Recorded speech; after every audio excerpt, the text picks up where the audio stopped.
defining moment in human history.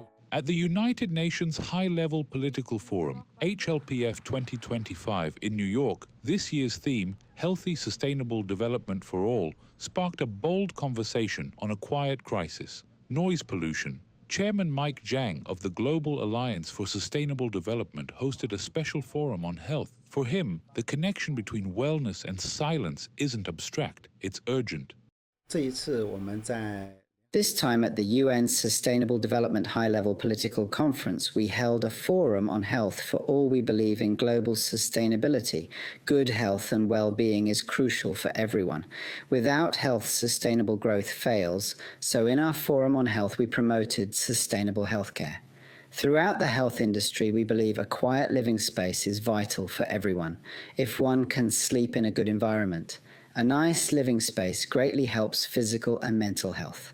So we're glad to join this event. Special thanks to Tata Wooden Door for supporting our efforts in creating a better living space to contribute to sustainability.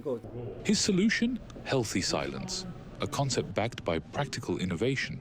Zhang pointed to Tata Wooden Doors, a Chinese firm that customizes eco-friendly soundproofing for families.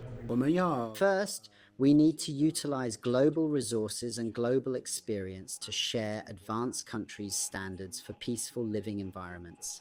In fact, among China's excellent companies, Tata Moomin, this enterprise has always adopted local community environments based on local residences using their eco-friendly technologies. Then they developed a complete set of ways to help children and the elderly, allowing them to live very confidently in such a peaceful quality setting to effectively nurture their physical and mental health. Looking forward, Zhang hopes to globalize quiet living, beginning with a major new initiative centered in China. In China, an excellent company called Tata Wooden Door has set very strict standards for environmental protection and quiet sleep, so kids and elderly can thrive in a great environment, gaining physical and mental health benefits.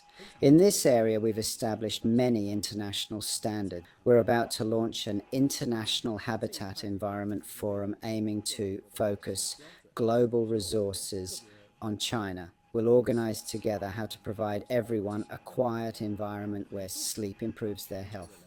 Among the artists advancing this mission is Mei Kong, a young Chinese painter whose artwork was recently presented to the president of Croatia. When we talk about global sustainable development, people often think of economic or environmental aspects of sustainability, but in reality, art is also a crucial and indispensable part because art transcends cultures and generations without language barriers. So when people communicate through art, it can foster spiritual connections between individuals, and it's both public and participatory. Therefore, art serves as an excellent bridge for global sustainable development. At HLPF 2025, silence speaks volumes and art becomes a bridge to a more sustainable world. This is Ahmed Fathi, ATN News from the United Nations in New York.